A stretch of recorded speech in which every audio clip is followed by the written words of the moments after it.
Nous sommes en train de parler du tourisme et de la diplomatie en République démocratique du Congo.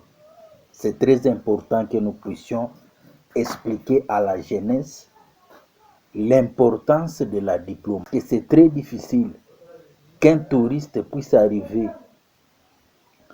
en République démocratique du Congo sans être en contact avec nos ambassades, sans être en contact avec les gens de la DGM.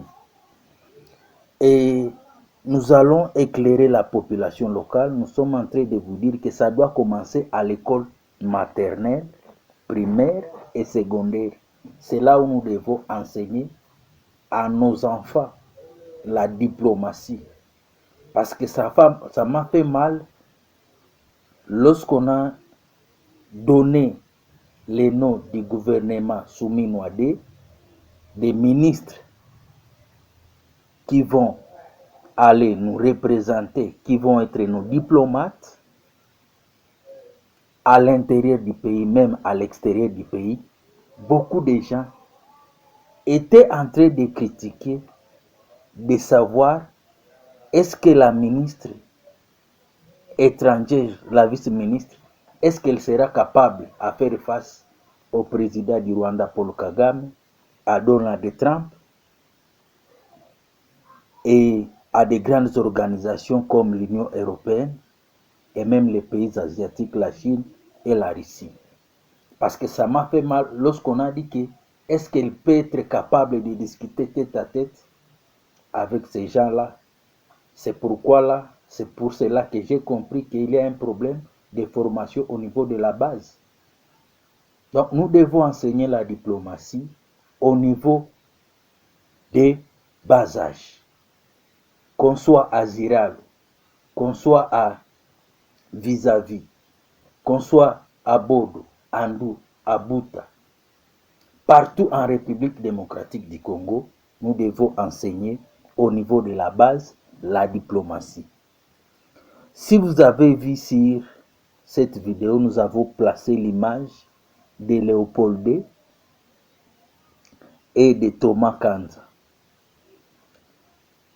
et Patrice Emery Lumumba. C'est pour vous rappeler que ce que nous sommes en train de vous dire, nous ne sommes pas les premiers à le faire ou à vous expliquer. D'autres avant nous ont précédés. C'est pourquoi nous allons vous expliquer c'est quoi la diplomatie, quels sont les avantages, quels sont les inconvénients, mais aussi l'esprit de Léopold II par rapport à la République démocratique du Congo. Parce qu'il était un grand diplomate, il a dirigé la République démocratique du Congo pendant plus de 20 ans sans être en République démocratique du Congo. Nous allons nous atteler surtout comment est-ce qu'il est parvenu à nous léguer un si grand pays, comment il a discuté avec les Français, avec les Anglais, pour les frontières que nous avons au niveau du nord de la République démocratique du Congo, au niveau de Ouélé, Bazouélé.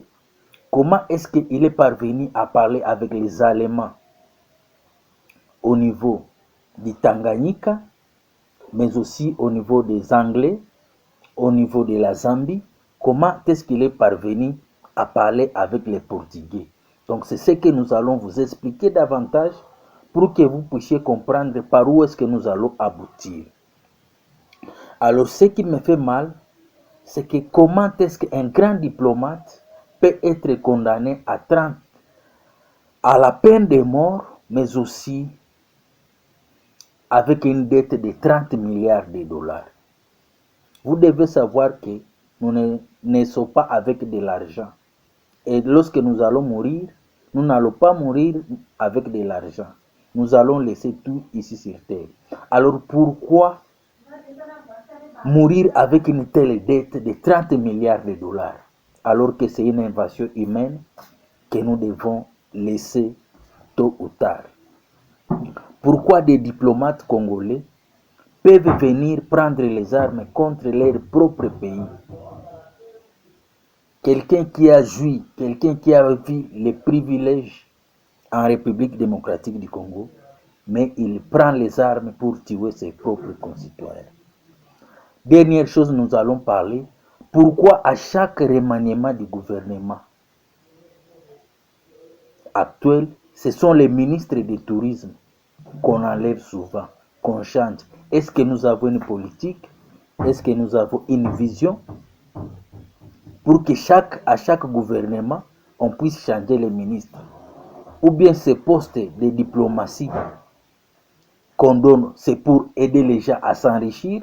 Parce qu'avec une année en République démocratique du Congo, en tant que diplomate, en tant que ministre, c'est possible de toucher $1 demi-million.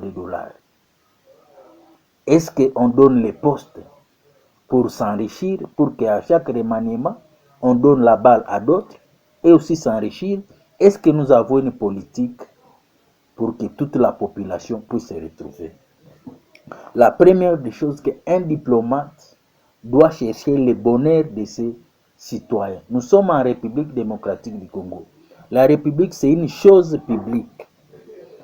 C'est pourquoi tous les êtres humains qui se trouvent en République démocratique du Congo ont les droits que les ministres, que les diplomates ont. L'assurance maladie des enfants et même du conjoint. Il a droit aussi des véhicules, des téléphones fixes, les logements décents et d'immobilier. Il a besoin aussi de la sécurité, comme nos présidents ont. Ils ont besoin des protocoles. Ils ont besoin des passeports à vie, des passeports diplomatiques. Donc c'est ce que la population a besoin. Et c'est ce que nos diplomates doivent placer en avant. Deuxième des choses, nous avons besoin des ministres, des diplomates qui seront capables d'amener des recettes de l'extérieur vers l'intérieur. Parce que les grands problèmes que nous avons, c'est les problèmes d'argent. La population a des difficultés à nouer le début du mois, alors que nos ministres, nos diplomates roulent dans des V8, dans des Tesla. Pourquoi nos parcs ont des difficultés à évoluer? Est-ce que nos diplomates savent l'importance de nos parcs, de nos réserves, pour que nous puissions avoir la manne du tourisme comme dans d'autres pays? Vous devez savoir qu'au niveau du Kenya et de la Tanzanie, chaque jour, un Boeing a la capacité de descendre avec 250 touristes par jour. Donc 3 fois par jour. Au plus 1000 touristes par jour descendent au niveau de l'aéroport du Kenya et de Tanzanie. Alors qu'en République démocratique du Congo, nous avons plus de 6 aéroports internationaux et plus de 200 aérodromes. Et si sur ces 6 aéroports internationaux, 1000 touristes descendent par jour pour voir nos potentiels touristiques, et aussi sur nos 200 aérodromes, il y a 50 touristes avec des petits porteurs qui peuvent descendre sur ces aérodromes, regardez le boom que nous pouvons faire. C'est pourquoi nous allons vous parler de la diplomatie pour que chacun puisse se retrouver dans l'opération. Parce que moi, je suis en train de vous dire, le grand problème de la RDC, c'est la gestion des finances. Lorsque nous allons vous donner les secrets pour apporter des solutions à vos communautés grâce au tourisme, cet argent, ce n'est pas pour un individu ou un groupe d'individus, c'est pour la population locale. C'est ce que nous voulons vous dire. Et vous devez savoir que la diplomatie, c'est quelque chose d'important. Parce que nos ambassadeurs, nos ministres doivent savoir pourquoi on les envoie à l'extérieur du pays. Ce n'est pas pour leur propre enrichissement, mais c'est pour notre propre bien-être. Si vous voyez sur cette image, nous vous montrons ce qui s'est passé à la conférence de Berlin. Ce sont des individus comme vous et moi qui ont pensé, qui ont donné une directive qui a l'impact jusqu'aujourd'hui. Tout ce que nous subissons actuellement, ce sont des individus qui se sont mis ensemble et qui a de l'impact sur nous. Alors qu'est-ce que nous pouvons tirer de bon que ces gens-là ont fait pour que ça soit à notre avantage? Parce que c'est l'histoire, c'est